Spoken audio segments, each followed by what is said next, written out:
नमस्कार।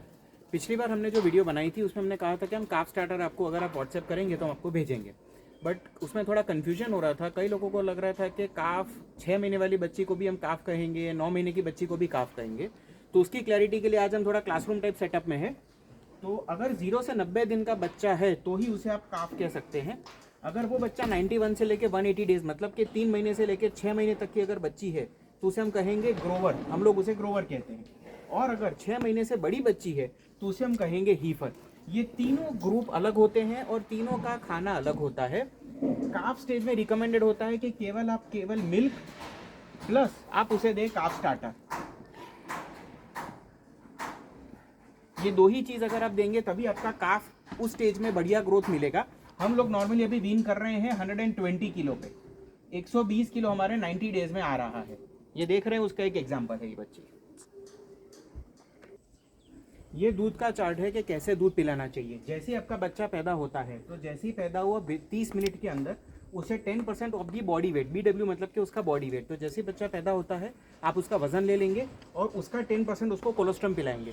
अगर उसकी माँ का दूध का कोलेस्ट्रम मतलब कि जो पहला दूध आ रहा है, जो खीस कहते हैं, खीरा कहते हैं, वो अच्छी क्वालिटी का है या नहीं है, उसके लिए आपको ब्रिक्स रिफ्रैक्टोमीटर मिलता है जिसमें ब्रिक्स कम से कम 30 प्लस होनी चाहिए। तब कहेंगे कि ब्रिक्स अच्छी क्वालिटी का था। अदरवाइज अगर ब्रिक्स पुअर क्वालिटी का है तो या तो आपको घर पे कोलेस्ट्रम बैंक बना लेनी चाहिए या तो आर्टिफिशियल कोलेस्ट्रम पे आपको जाना पड़ेगा। उसके बाद 12 घंटे बाद पैदा होने के दूसरा 10% ऑफ दी बॉडी वेट उसको उसका दूध दे देना चाहिए कोलेस्ट्रम।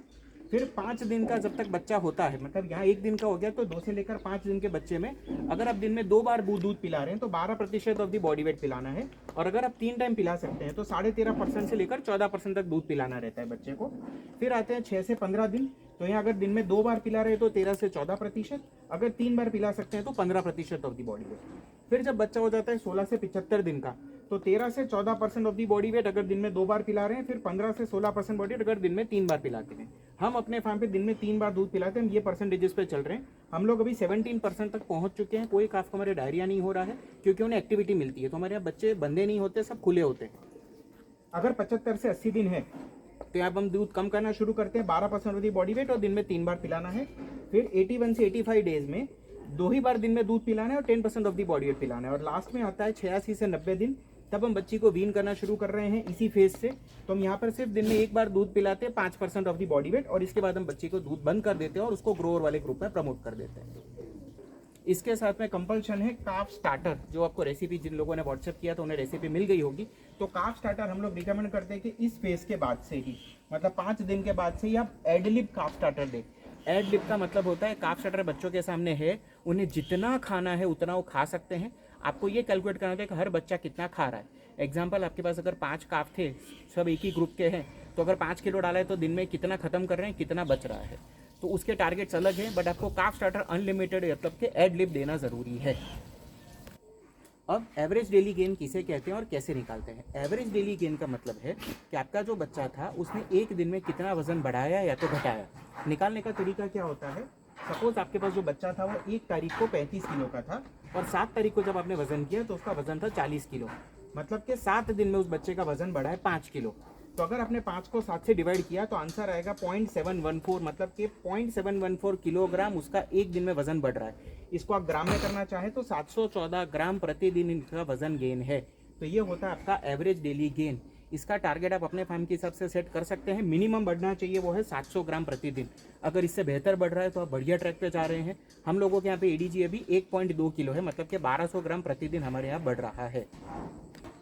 तो इसके साथ हम आज एक और बात का और डिस्कशन करेंगे कि अगर आपकी हीफर कितनी बॉडी वेट पे आपको उसे प्रेग्नेंट करना चाहिए, क्या वो सही बॉडी वेट कौन सा होगा।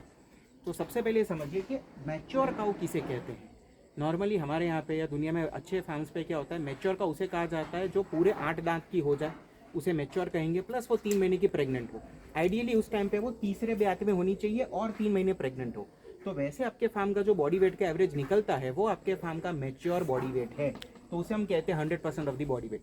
अगर ये चीज़ आपके फार्म पे 4th लैक्टेशन में हो रही है या तो 2nd लैक्टेशन में हो रही है, 4th में तो मुश्किल है, 2nd या 1st लैक्टेशन में, तो वो आपका मैच्योर गाय होगी जो पूरी 8 दांत की है प्लस वो 3 महीना प्रेग्नेंट है, तब वो आपका मैच्योर बॉडी वेट हुआ। ऐसी गाय जब दूसरे ब्यात में आती है तो 92% ऑफ दी बॉडी वेट, तो ये पूरा रिवर्स सीक्वेंस में तो आपको प्रेग्नेंट कब करना चाहिए? अगर आपके यहाँ पे 750 किलो की मैच्योर फ्रेम है तो उसके 55% ऑफ द बॉडी वेट पे आपको प्रेग्नेंट करना चाहिए। इसके लिए हम एग्जांपल लेते हैं, एज्यूम करते हैं कि हमारे पास 650 किलो का बॉडी वेट है। सो अगर आपको पता है कि आपके फार्म की मैच्योर बॉडी वेट जो है वो 650 किलो है, तो उसका 55% ऑफ दी बॉडी वेट होता है 357.5। इसको सीधा 0.55 से मल्टीप्लाई कर ले तो आपका आंसर आता है 357.5। तो इतने किलोग्राम पे आपको आपकी बछड़ी को ब्रीड करना चाहिए, मतलब कि आई करवानी चाहिए। और इस टाइम पे उसकी उम्र भी कम से कम 14 महीने होनी चाहिए, तभी आपका पहला बच्चा 24 महीने पे आएगा, जिसे हम कहते हैं AFC, मतलब कि एज एट फर्स्ट काल्विंग। तो कैसे करेंगे?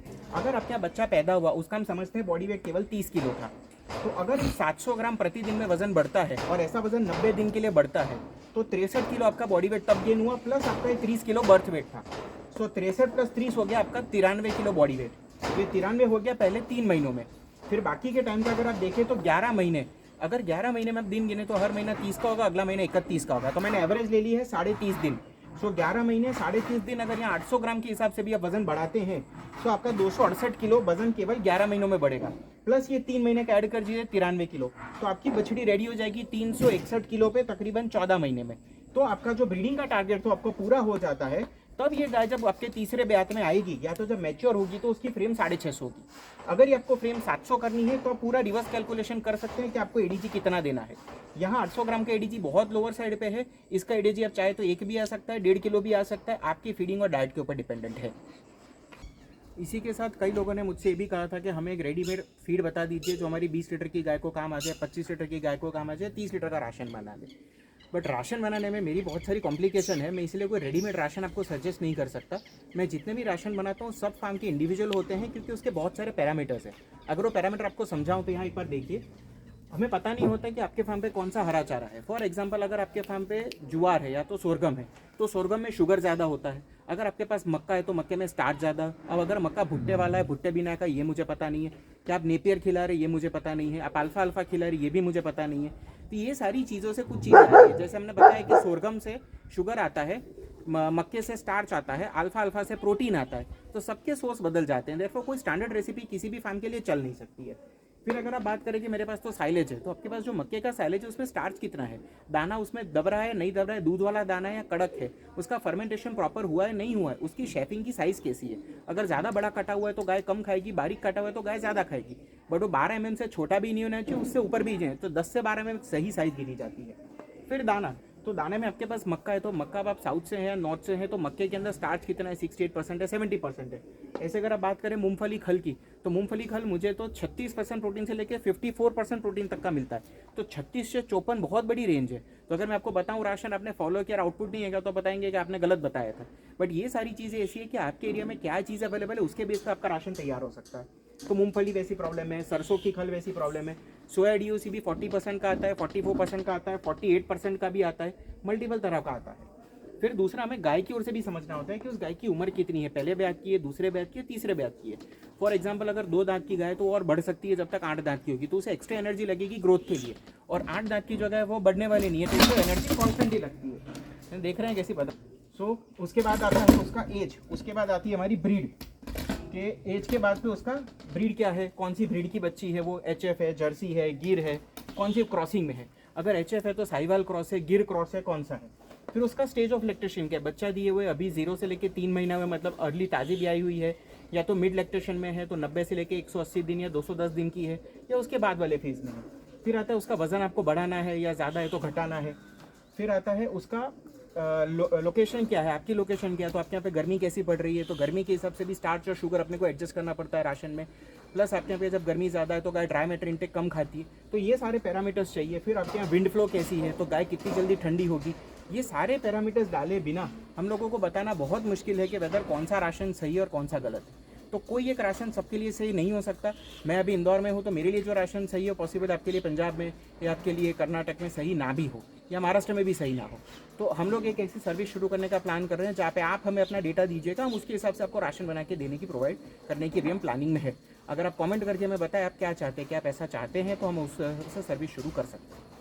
इस थियरी को लेकर आपको और भी कुछ डाउट्स हो तो हमें कमेंट में ज़रूर पूछे। और हमारा व्हाट्सएप नंबर है 9294795000। तो अगर आपकी कोई भी दिक्कत है डेयरी फार्मिंग के रिलेटेड तो हमें पक्का मैसेज करें व्हाट्सएप पे, और हमारे फ़ोन चालू रहेंगे मंडे से लेकर फ्राइडे सुबह 10 से लेकर शाम को 6 बजे तक। Thank you.